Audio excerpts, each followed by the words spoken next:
जी, अस्सलाम वालेकुम। अच्छा, इस प्रेज़ेंटेशन को हम थोड़ा-सा ब्रीफ़ली रिव्यू कर लेते हैं। तो प्रोसेस एनालिसिस एंड ऑप्टिमाइज़ेशन हमने मतलब इस सेमेस्टर के अंदर पढ़ी और उसमें हमने मतलब स्टार्ट किया था जो इसकी बेसिक्स हैं, फिर मॉडल कैसे बनता है और मॉडल की डिफ़रेंट टाइप्स वग़ैरह कौन-सी हैं, फिर डिफ़रेंट प्रोसेसेस को या डिफ़रेंट सिचुएशंस को ऑप्टिमाइज़ करने के लिए जो डिफ़रेंट टेक्नीक्स थी, graphical linear programming, simplex, Newton method, quasi Newton method वग़ैरह-वग़ैरह। फिर डिफरेंट सॉफ्टवेयर्स का यूज़ जो है मैटलैब के ज़रिए न्यूरल नेटवर्क और एक्सेल सॉल्वर वगैरह वगैरह मतलब ये सारी चीज़ें हमने गो थ्रू की हैं। तो इन दी एंड हम देखना चाहते थे कि एक बहुत मतलब प्रोसेस इंजीनियरिंग या केमिकल इंजीनियरिंग से स्पेसिफिक एग्जांपल के ऊपर जो है वो हम जो ये हमने आइडियाज़ पढ़े हैं सारे उनको हम कैसे अप्लाई कर सकते हैं। तो उसके लिए हमने एग्जांपल ली है। एग्जांपल 14.1 है, ये एडगर और हिमरब्लो की। पेज 480 से ये स्टार्ट है, वहाँ पे आपको मिल जाएगी। तो इसमें एक थर्मल क्रैकर के ऑपरेशंस के ऊपर हमने जो है वो मतलब वो लीनियर प्रोग्रामिंग जो हमने पढ़ी है over the course of semester हमने उसको अप्लाई करना है। तो उसमें जो हमारे पास ऑपरेशन हो रहा है उसमें तो एक थर्मल क्रैकर है। क्रैकर आपको याद होगा, आपने मतलब पीआरई भी आपने पढ़ी है तो उसके अंदर भी होगा कि जो है वो हम जो लॉन्गर चेन ऑफ हाइड्रोकार्बन है उनको स्मॉलर चेन ऑफ हाइड्रोकार्बन में कन्वर्ट करते हैं। उससे हमारी जो प्रोडक्ट क्वालिटी है, जो एक एनर्जी एफिशिएंसी है, वो बेहतर होती है। तो क्रैकिंग जो है वो आपको पता है कि अपना कैटलिस्ट की मौजूदगी में भी की जा सकती है। वो लो टेम्परेचर पे हो जाती है, उसको हम कैटालिटिक क्रैकिंग कहते हैं। अगर आप कैटलिस्ट यूज़ नहीं करते then you have to provide high temperature. तो हाई टेम्परेचर पे जब हम क्रैकिंग करते हैं यानी कि लॉन्ग चेन हाइड्रोकार्बन को शॉर्ट चेन स्मॉलर हाइड्रोकार्बन्स में कन्वर्ट करते हैं तो उसको हम थर्मल क्रैकिंग कहते हैं। तो ये हमारे पास एक थर्मल क्रैकिंग का ऑपरेशन है जिसमें हम अपना जो है वो थर्मल क्रैकिंग में चूँकि हमने क्रैकिंग करनी है हीट की मौजूदगी में, तो हम एनर्जी प्रोवाइड करने के लिए हम फ्यूल दे रहे हैं, ठीक है। फ्यूल जो है वो यहाँ पे एनर्जी रिक्वायरमेंट्स पूरी करेगा। जो हमारे रॉ मटेरियल हैं जिनको हम क्रैक कर रहे हैं वो ये 4 हमारे पास आ रहे हैं, ठीक है। इथेन, प्रोपेन, गैस ऑयल और डीएनजी, ठीक है। और क्रैकिंग के नतीजे में जो है ना वो इसमें कोई 7-8 तरह की प्रोडक्ट्स बन रही हैं, जिसमें है ethylene, propylene, butadiene, gasoline, propane, ethane, fuel oil और मीथेन। तो ये 1, 2, 3, 4, 5, 6, 7, 8 चीज़ें जो हैं वो हम क्रैकिंग से बना रहे हैं इन 4 रॉ मटेरियल से, ठीक है। इसमें से जो हमारे पास हैं कुछ चीज़ें जैसे मीथेन और फ्यूल ऑयल है, चूँकि ये दोनों फ्यूल्स हैं तो हम इनको रिसाइकिल करके दोबारा फ्यूल के अंदर ही ले जाते हैं और ये दोबारा जो हमारी एनर्जी रिक्वायरमेंट है उसको पूरा करने में ये रिसाइकिल होके इस्तेमाल हो जाते हैं। जो प्रोपेन और इथेन है वो आपने गौर किया होगा कि वो चूँकि रॉ मटेरियल्स में भी आ रहे हैं तो जो अनरिएक्टेड प्रोपेन, इथेन बच रहे हैं वो हम वापस यहाँ पे दोबारा रिसाइकिल करके फीड में डाल रहे हैं और नेट हमारी 4 प्रोडक्ट्स इस क्रैकिंग के नतीजे में बन रही हैं जो कि इथाइलीन, प्रोपाइलीन, ब्यूटाडीन और गैसोलीन है। अच्छा, उसके बाद इसने हमें काफ़ी सारा डाटा दिया है इस प्रोसेस से रिलेटेड और ये एग्जांपल करने का मकसद भी यही था कि हमने ऑब्वियसली जब लीनियर प्रोग्रामिंग पढ़ी थी तो हमने उस वक़्त बहुत ही सिंपलर केस लिए थे जिसमें 2 वेरिएबल्स थे और वो बहुत ईज़िली हो जाते थे। लेकिन जो रियल लाइफ़ में जब भी आप ऑप्टिमाइज़ करते हैं तो वहाँ बहुत सारे तरह के वेरिएबल जो है वो एट प्ले होते हैं, ठीक है? जिसके ऊपर आपको फिर आपने उन उन वेरिएबल्स में से जो आपके रेलेवेंट वेरिएबल्स हैं उनका इंतखाब करना होता है और उनको फिर उस सिचुएशन को ऑप्टिमाइज़ करना होता है। तो उसकी प्रैक्टिस के लिए ही हमने ये एग्ज़ाम्पल किया। तो आप इसमें देख सकते हैं कि इसमें बहुत सारी इन्फॉर्मेशन अवेलेबल है। जैसे फॉर एग्ज़ाम्पल उसने हमें बताया, एक तो जो पहले भी बात का ज़िक्र हुआ कि जो फ़ीड्स हैं हमारी वो 4 हैं, एथेन, प्रोपेन, गैस ऑयल और डीएनजी, ये जो ऊपर 4 लिखी हुई थी और इनमें से हम मल्टीपल प्रोडक्ट्स बना रहे हैं 8 जो हमने अभी गिनी भी थी पिछली स्लाइड में। अच्छा, यहाँ पे इस टेबल के अंदर उसने हमें बताया हुआ है कि भई यानी कि किस फ़ीड के नतीजे में कितनी मतलब यील्ड हासिल हो रही है आपको किस प्रोडक्ट की। जैसे मीथेन जो है वो 0.07 जो है वो मतलब प्रोपोर्शन से हासिल हो रही है इथेन के। इथेन जो है वो 0.4 of ethane, ethylene 0.5 of ethane, propane हमें कोई नहीं मिल रही इथेन से, प्रोपाइलीन जो है वो 0.01 फ्रैक्शन से मिल रही है। ब्यूटाडीन 0.01, गैसोलीन 0.01 और फ्यूल ऑयल भी हमें इथेन से कोई हासिल नहीं हो रही। अच्छा, उसके बाद प्रोपेन से जो मीथेन हमें मिल रही है 0.25 है, इथेन 0.06 है, इथाइलीन 0.35 है एंड सो ऑन। तो ऐसे ही उसने हमें ये बताया हुआ है कि आपको हर प्रोडक्ट जो है वो जो डिफरेंट रॉ मटेरियल से मिल रही है वो कितने उसकी मतलब यील्ड कितनी है। अच्छा, इसके अलावा उसने हमें बताया हुआ है कि जो टोटल आपकी क्रैकर की कैपेसिटी है, वो 2 लाख पाउंड पर आवर है, ठीक है। इसके अलावा उसने एक हमें और भी एक पीस ऑफ इन्फॉर्मेशन दिया है जो थोड़ा-सा ट्रिकी है, लेकिन हम इसको उम्मीद है समझ लेंगे। वो ये कि जो आप 4 आपके रॉ मटेरियल्स हैं, तो वो और दो टोटल चूँकि इसने हमें प्रोसेसिंग कैपेसिटी बता दी है 2 लाख पाउंड पर आवर। तो इस total 2 lakh pound per hour का कितना हिस्सा जो है वो कंज़्यूम होता है हर रॉ मटेरियल को क्रैक करने में, ठीक है? तो फॉर एग्ज़ाम्पल इथेन जो है it uses the equivalent of 1.1 pound of capacity per pound of ethane. यानी कि इथेन का 1 पाउंड जब आप क्रैक करते हैं तो इस 2 लाख में से 1.1 पाउंड कंज़्यूम हो जाता है या ज़ेर इस्तेमाल आ जाता है। इस तरह प्रोपेन जो है वो 0.9 पाउंड कैपेसिटी कंज्यूम करता है आउट ऑफ दिस 200,000। इस तरह गैस ऑयल 0.09 पाउंड पर पाउंड करता है और डीएनजी 1 पाउंड पर पाउंड जो है वो कैपेसिटी कंज्यूम करता है। अच्छा, इसके अलावा डाउन स्ट्रीम जो प्रोसेसिंग लिमिट्स हैं या आसान अल्फाज में कि आपकी जो प्रोडक्शन लिमिट आप एक तरह से कह सकते हैं वो उसने में दो चीज़ों की बताई हुई है कि इथाइलिन जो है आपकी इथाइलिन वो 50,000 पाउंड पर आवर आप प्रोसेस करके बना सकते हैं और जो आपकी प्रोपाइलीन है वो 20,000 आप पाउंड पर आवर बना सकते हैं। अच्छा, उसके बाद उसने हमें और इन्फॉर्मेशन दी है। उसके अंदर हमारे पास क्या-क्या अवेलेबल है कि जी जो हमारी फ़ीड है अपना जिसके अपना सॉरी जो फ्यूल है आपके, तो कौन-सा फ्यूल आपको कितनी एनर्जी प्रोवाइड कर रहा है। नेचुरल गैस जो आप दे रहे हैं, जो आपका सॉर्ट ऑफ प्राइमरी फ्यूल है, जो कि आप शुरू से फ्रेश इंसर्ट कर रहे हैं, वो एनर्जी प्रोड्यूस कर रहा है 21,520 बीटीयू पर पाउंड। जो मीथेन आपकी आ रही है रिसाइकल होके, चूँकि मीथेन और नेचुरल गैस आपको पता है एक ही चीज़ होती है, तो इसकी भी उतनी ही हीट प्रोडक्शन है। जो फ्यूल ऑयल आप दे रहे हैं, जो रिसाइकल होके आ रहा है, फिर आप उसको एज़ अ फ्यूल यूज़ कर रहे हैं। फ्यूल ऑयल की एनर्जी कैपेसिटी जो है, वो जो प्रोड्यूस कर रहा है एनर्जी कंटेंट, वो 18,000 बीटीयू पर पाउंड है। इसके अलावा उसने हमें ये बताया हुआ है कि हर जो हमारे जो 4 अदद हैं रॉ मटेरियल्स, तो हर रॉ मटेरियल को क्रैक करने के लिए कितनी एनर्जी रिक्वायर है। तो एथेन के 1 पाउंड को क्रैक करने के लिए 8364 बीटीयू दरकार है, प्रोपेन के 1 पाउंड को क्रैक करने के लिए इतने दरकार है, इसी तरह से गैस ऑयल और इसी तरह से डीएनजी। उसके अलावा इस प्रोसेस को चलाने के लिए एक फिक्स एनर्जी कॉस्ट भी है, ठीक है? जो कि मतलब वो एनर्जी कॉस्ट है जो कि कांस्टेंट है, जो कि आपने देनी ही देनी है। वो आपकी 20 इंटू 10⁻6 बीटीयू पर आवर है, यानी कि इतनी एनर्जी रिक्वायरमेंट जो है वो फिक्स एक एनर्जी कॉस्ट आपने देनी है। इसके अलावा जो है वो जो अपना ये फ़ीड है आपकी, उस फ़ीड को परचेज़ करने में आपकी क्या कॉस्ट पड़ रही है। तो एथेन का 1 पाउंड आपको 6.55 सेंट्स का पड़ता है, प्रोपेन का 1 पाउंड आपको 9.73 सेंट का पड़ रहा है, गैस ऑयल का 12.5 सेंट पर पाउंड है और डीएनजी का 10.14 सेंट पर पाउंड है। इसके अलावा आपकी जो एनर्जी कॉस्ट की जो मॉनिटरिंग वैल्यू है, ठीक है? ये जो थी आपकी, ये मतलब थी energy requirement in terms of energy, तो वो थी 20 और जो आपकी वैसे इन टर्म्स ऑफ मनी जो है, वो जो आपको कॉस्ट पड़नी है, वो है जी $2.5 पर 10⁻6 बीटीयू। अच्छा, तो ये हमारे पास अवेलेबल इन्फॉर्मेशन थी। अब हमने इसकी रोशनी में जो है ना अपने प्रोसेस को ऑप्टिमाइज़ करना है। तो आपके लिए में होगा कि ऑप्टिमाइज़ करने के लिए हम सबसे पहले क्या करते हैं कि अपने प्रोसेस का ऑब्जेक्टिव फंक्शन फिगर आउट करते हैं कि वो एसेंशियली चीज़ है क्या जिसको हम ऑप्टिमाइज़ करना चाहते हैं, मैक्सिमाइज़ करना चाहते हैं या मिनिमाइज़ करना चाहते हैं। और फिर हम कंस्ट्रेंट्स फिगर आउट करते हैं कि एक हमारे जो उस ऑप्टिमाइज़ करने के लिए जो जो या ऑब्जेक्टिव फंक्शन अचीव करने के लिए जो कंस्ट्रेंट्स हैं, वो कौन-कौन से होंगे। तो ये दोनों काम करने से पहले हमें जो है वो अपना वेरिएबल्स हमें अपने डिसाइड करने हैं। तो हमारे पास यहाँ पे 7 वेरिएबल्स हैं, वो हम ले रहे हैं। एक्स 1 है फ्रेश इथेन फीड, एक्स 2 है फ्रेश प्रोपेन फीड, एक्स 3 है गैस ऑयल की फीड और एक्स 4 है जी डीएनजी की feed.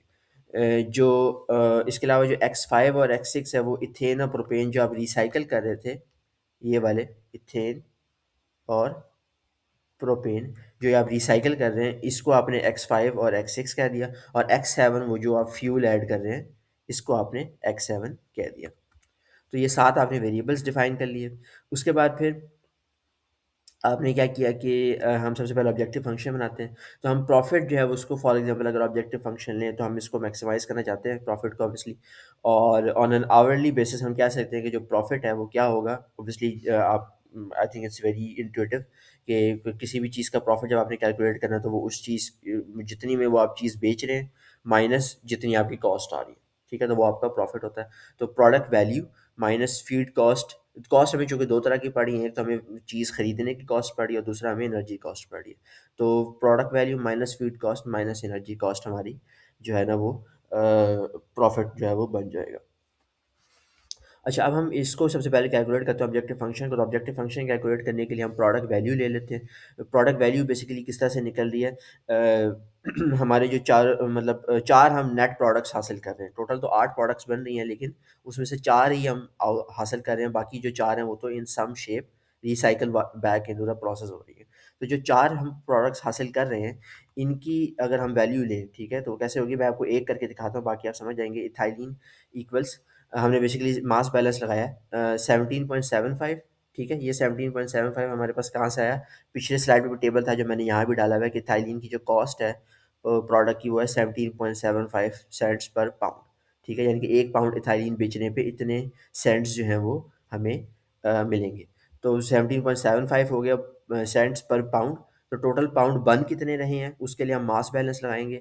0.5x1 plus 0.5x5 plus 0.3x2 plus 0.3x6 plus 0.2x3 plus 0.25x4। ये कैसे हमने किया, इसके लिए हम अगर इस टेबल पे देखें तो 0.5x1, तो इथाइलिन की बात हो रही है, तो इथाइलिन क्या आप आगे आए कि इथाइलिन इक्वल्स 0.5 हमें मिल रही है yield from ethane which is x1, ठीक है, फ्रेश इथेन, ये आपके सामने लिखा हुआ है। तो 0.5x1, ठीक है, फिर प्लस 0.5x5। तो x5 हमारे पास क्या है, इथेन रिसाइकल। तो जो रिसाइकल होके भी जो आ रही है वो है तो इथेन ही। तो इथेन से आपको 0.5 मिलनी है इथाइलिन की यील्ड। तो इथाइलिन जो है वो 0.5x5 हो जाएगी प्लस 0.35x2। तो x2 हमारे पास क्या है, प्रोपेन की फीड। तो अगर आप जाए इथाइलिन वाले कॉलम में, इसमें रो में आगे, तो प्रोपेन के आगे लिखा हुआ है 0.35, तो इथाइलिन मिल रही है हमें 0.35x2, ठीक है। फिर लाइक वाइज 0.35x6, तो x6 हमारे पास क्या था, प्रोपेन जो रिसाइकल होके आ रही है, तो वो भी प्रोपेन ही है चूंकि, तो उससे भी हमें 0.35 की ही यील्ड हासिल होगी। तो इथाइलिन इक्वल्स 0.35x6 प्लस 0.2 तो 0.2x3 प्लस 0.25x4, जो कि ये आपको मिल गया x3 x4। x3 हमारे पास गैस ऑयल की फीड है और x4 जो है वो डीएनजी की फीड है। तो इस तरह से हमने मास बैलेंस लगाया इस टेबल की मदद से। बेसिकली हर प्रोडक्ट के आगे जो आपको यील्ड्स अवेलेबल हैं उनको आपने उनके रिस्पेक्टिव वेरिएबल से मल्टीप्लाई करने चाहते हैं, और टोटल उसको आप ऐड कर देंगे तो आपके पास टोटल जो मतलब यानी कि प्रोडक्शन हासिल हो रही है उस चीज़ की, वो आपको मिल जाएगी। और आपने उसको बाय मल्टीप्लाई कर दिया, जो आपकी पर पाउंड तो आपको प्राइस उस चीज़ की मिल रही है। इसी तरीके से प्रोपाइलीन, ब्यूटाडीन और गैसोलीन की भी आप जो है वो इक्वेशंस ये बना लेंगे मास बैलेंस की मदद से, और इवेंचुअली आप इन सारी चीज़ों को आपस में सम कर देंगे तो आपके पास टोटल जो प्रोडक्ट की वैल्यू है वो आपको मिल जाएगी, जो कि यहाँ पे इक्वेशन ई की शक्ल में लिखी हुई है। तो ये आपका पहला हिस्सा जो है वो हो गया। उसके बाद हम लेते हैं फीड कॉस्ट। फीड कॉस्ट के लिए भी आपको याद होगा कि पीछे एक टेबल दिया हुआ था, ये वाला टेबल, ठीक है, कि हर जो आपके चार जो रॉ मटेरियल्स हैं, चार फीड मटेरियल्स हैं, हर किसी की आपको क्या कॉस्ट मिल रही है।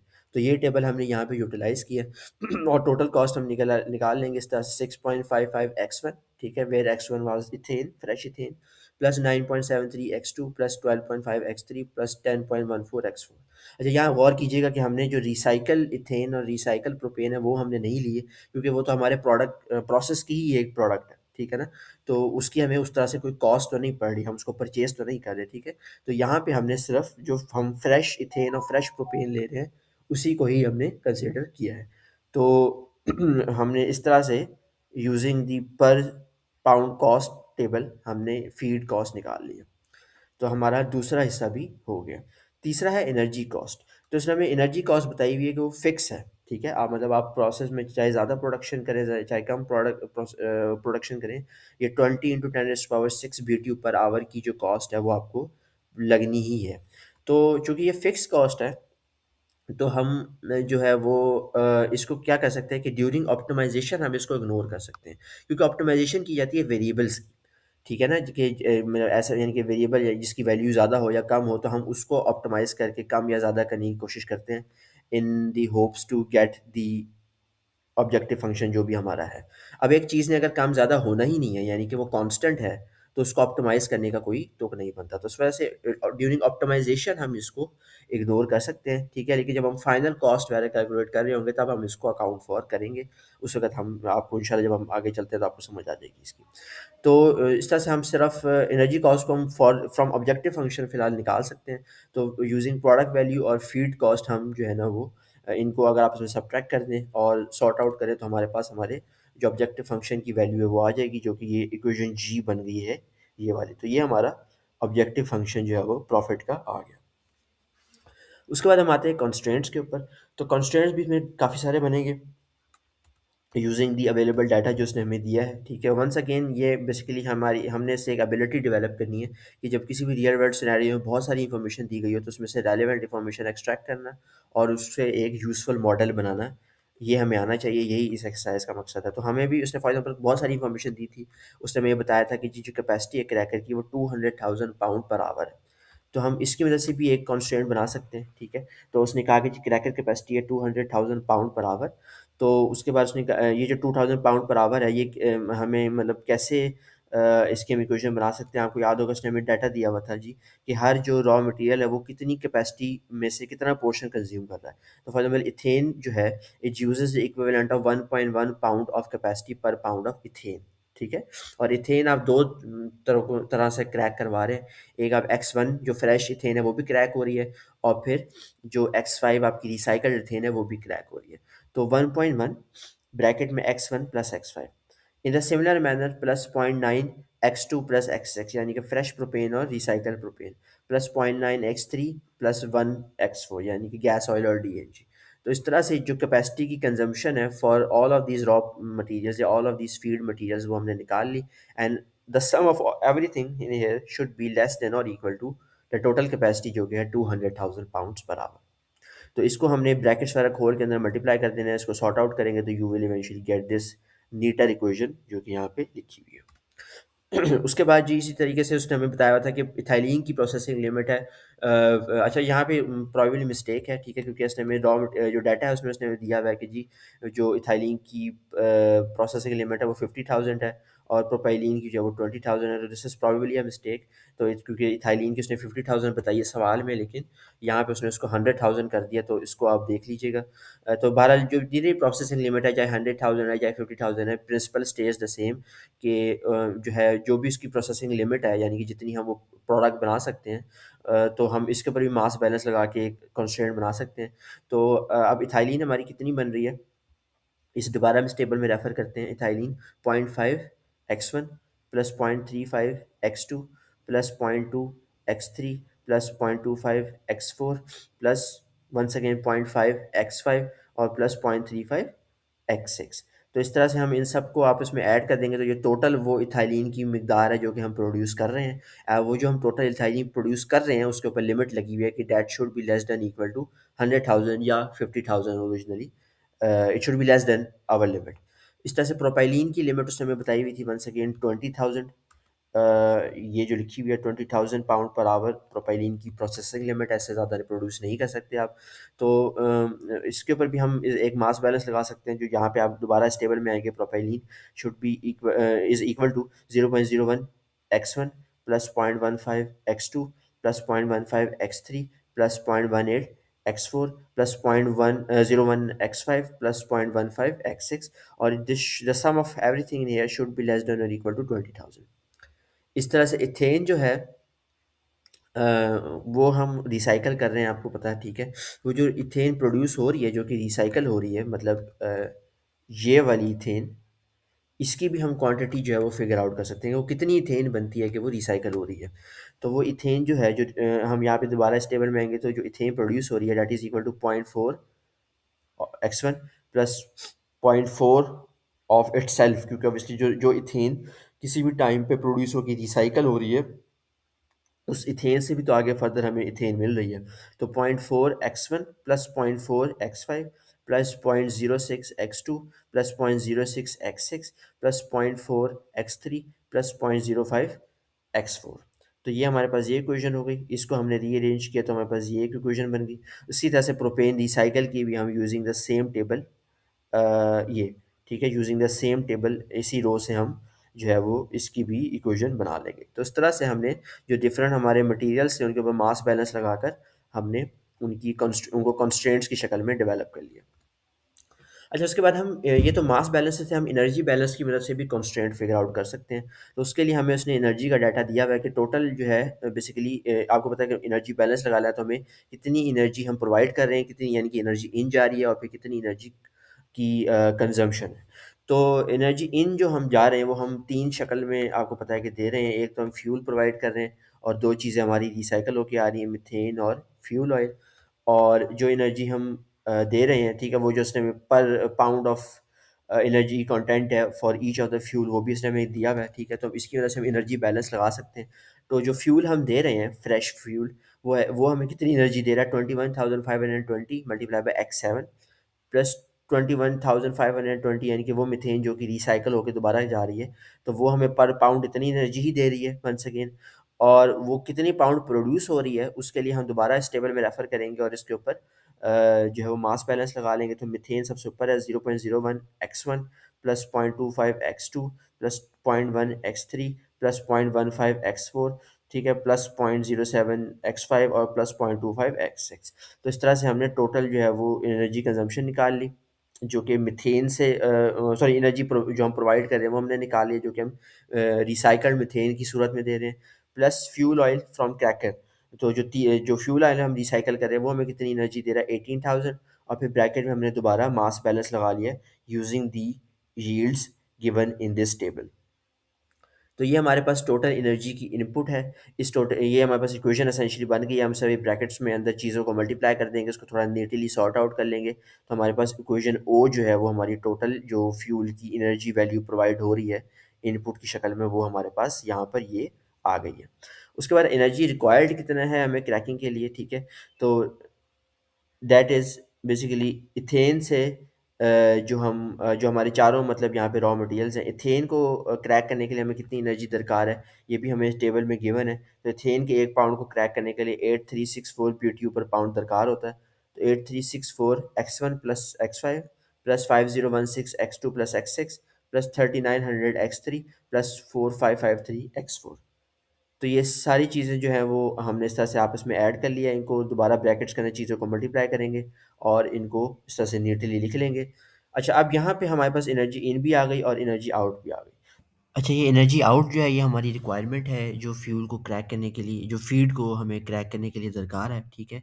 तो हमने शुरू में डिस्कशन की थी कि जो हमें मतलब एक फिक्स एनर्जी रिक्वायरमेंट भी हमारी है, विच इज़ 20 इंटू 10⁻⁶ है BTU per hour, and this is independent और इररिस्पेक्टिव ऑफ द प्रोडक्शन, ठीक है ना। मतलब हम जितनी भी अमाउंट प्रोड्यूस करें, जितनी भी हम रॉ मटेरियल क्रैक करें, हमें ये जो एनर्जी है ये जो फ्यूल रिक्वायरमेंट है ये तो हमें पढ़नी ही पढ़नी। तो हम जो हमारी जो टोटल फ्यूल हमने रिक्वायरमेंट क्रैकिंग के लिए निकाली है उसके अंदर हम ये 20 इंटू 10⁻⁶ को भी ऐड कर देंगे, तो हमारे पास टोटल जो एनर्जी रिक्वायरमेंट है या जो फ्यूल रिक्वायरमेंट है क्रैकिंग की वो आ जाएगी।